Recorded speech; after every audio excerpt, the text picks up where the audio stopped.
Hi అండి, అందరికీ నమస్కారం. Welcome to Renu vlogs.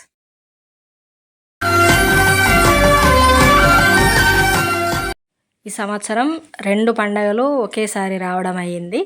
తొలి ఏకాదశి పండగ, మొహరం పండగ, ఇవి 2 ఒకేసారి రావడం అయితే అయ్యింది. అందుకు గాను తొలి ఏకాదశి ముఖ్యమైన పండగ అందరికీ. ఈ పండగ పూట ఇంట్లో ఏవైనా పిండి వంటలు చేయడం ఆనవాయితీగా వస్తూ ఉంటుంది. ఆషాఢ శుద్ధ ఏకాదశిని తొలి ఏకాదశిగా అంటూ ఉంటారు. మానవునికి భూమి మీద ఒక సంవత్సరం గడిచేటప్పటికి దేవతలకు ఒక రోజు గడుస్తుంది. 24 పక్షాలను 24 గంటలుగా పరిగణిస్తారు దేవతలు. అలా ఉంటే రాత్రి మొదలు అయ్యే కాలం ఆషాఢ శుద్ధ ఏకాదశి.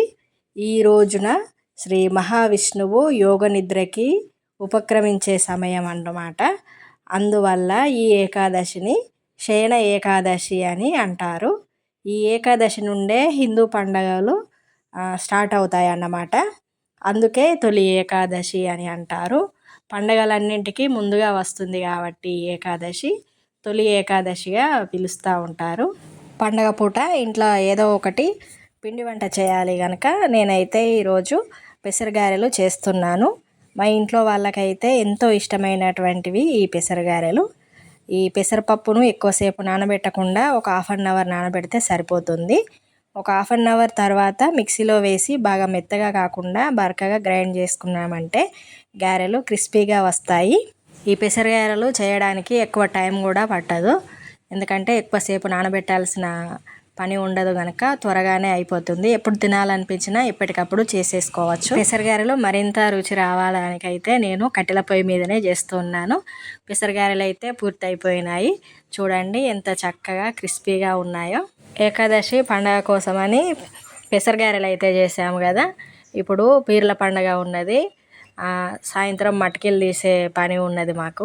అందుకోసమని మలీల ముద్దలు చేయాలి కాబట్టి అందుకు సంబంధించిన ప్రిపరేషన్ అయితే స్టార్ట్ చేశాను. మలీల ముద్దల కోసమని బెల్లాన్ని చిన్న చిన్నగా తురిమేసి అందులో కొంచెం యాలకుల పొడి అయితే వేశాను.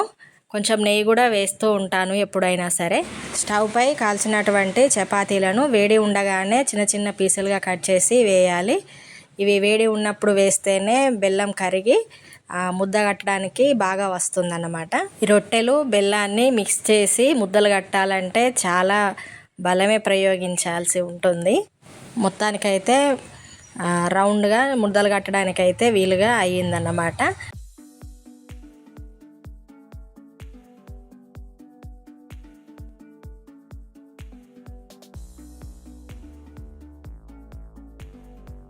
రొట్టెలు బెల్లంతో మిక్స్ చేసినటువంటి మలీల ముద్దలు లడ్డూలాగా చేయడం అయితే పూర్తయింది.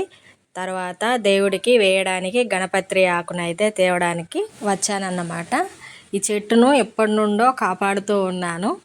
ఇది గణపతి మొక్క. ఇది రేర్గా దొరుకుతుంది. ఈ మొక్క మంచి మెడిసిన్గా యూజ్ చేస్తారు.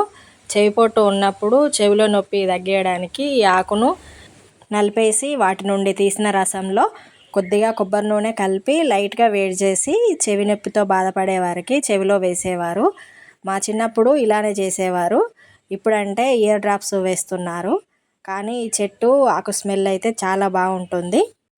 నొప్పి నివారణకు యాంటీ ఆక్సిడెంట్స్ పుష్కలంగా లభించే ఈ గణపతి మొక్క జీర్ణక్రియ మెరుగుదలకు మరియు రోగనిరోధక శక్తి పెంచుకునేందుకు ఉపయోగపడుతుంది. దగ్గు, జలుబు, చర్మ సంబంధిత ఏవైనా వ్యాధులు ఉన్నప్పుడు ఈ ఆకు చాలా బాగా ఉపయోగపడుతుంది. అందుకేనేమో ఈ సీజన్లో జలుబు, దగ్గు ఎక్కువగా ఉంటాయి కాబట్టి ఈ పండగ రూపంలోనైనా ఈ చెట్టు ఆకులు తెంపేసి మాలగా కట్టి దేవునికి సమర్పించడం కోసమైనా కానీ ఈ ఆకులను వాడాలి కాబట్టి ఈ రకంగానైనా కొంచెం మనం ఈ స్మెల్ చూడడానికి వీలుంటుంది. మొత్తానికైతే పీరీలకు వేయడానికి దారంతో ఆకులను అయితే అల్లేసాను మాలగా. నా పనిలో నేను ఉన్నానా, బయట చెట్ల మీద చిలకలు అయితే పెద్ద శబ్దాలు చేస్తూ అరుస్తున్నాయి. ఎందుకో అనేసి బయటకైతే వచ్చి చూస్తున్నాను చెట్ల వైపు. చెట్టుకు జామ పండ్లు ఉన్నాయి కదా, వాటిని తినడానికి చిలకల గుంపు అయితే వచ్చేసింది.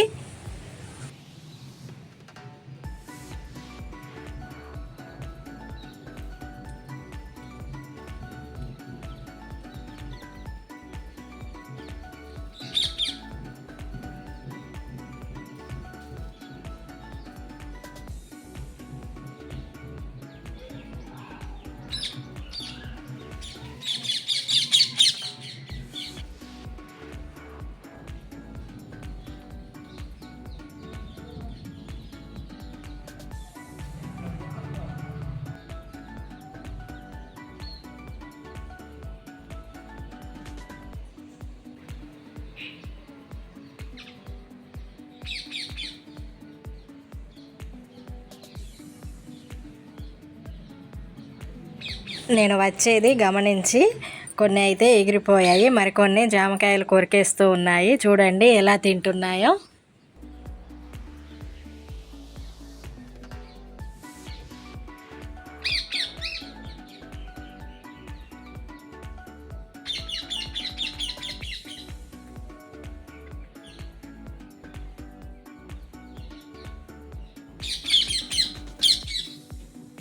పీరీలు ఇళ్ళకి వచ్చేసరికి మొత్తం చీకటి అయిపోయింది.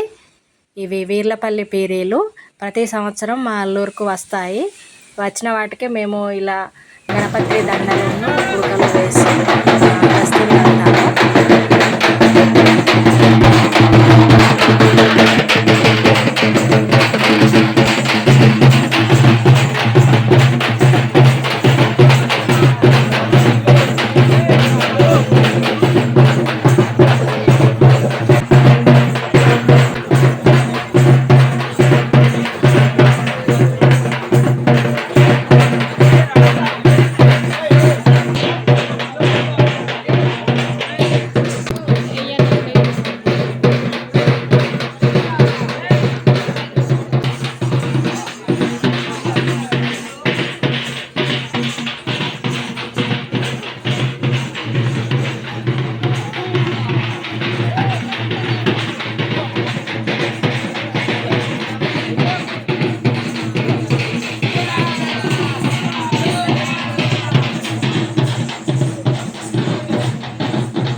వీర్లపల్లి పీరీలు వెళ్ళిపోయిన తర్వాత మా అల్లూరు పీరీల దగ్గరికి వెళ్ళడానికి అన్నీ ప్రిపేర్ చేశాను.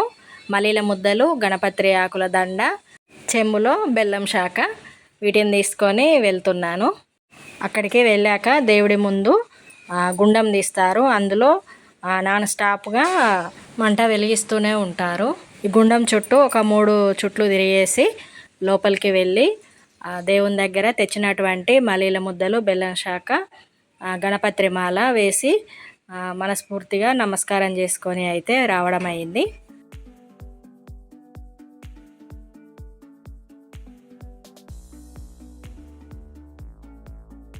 ఇవే మా అల్లూరి పీరీలు.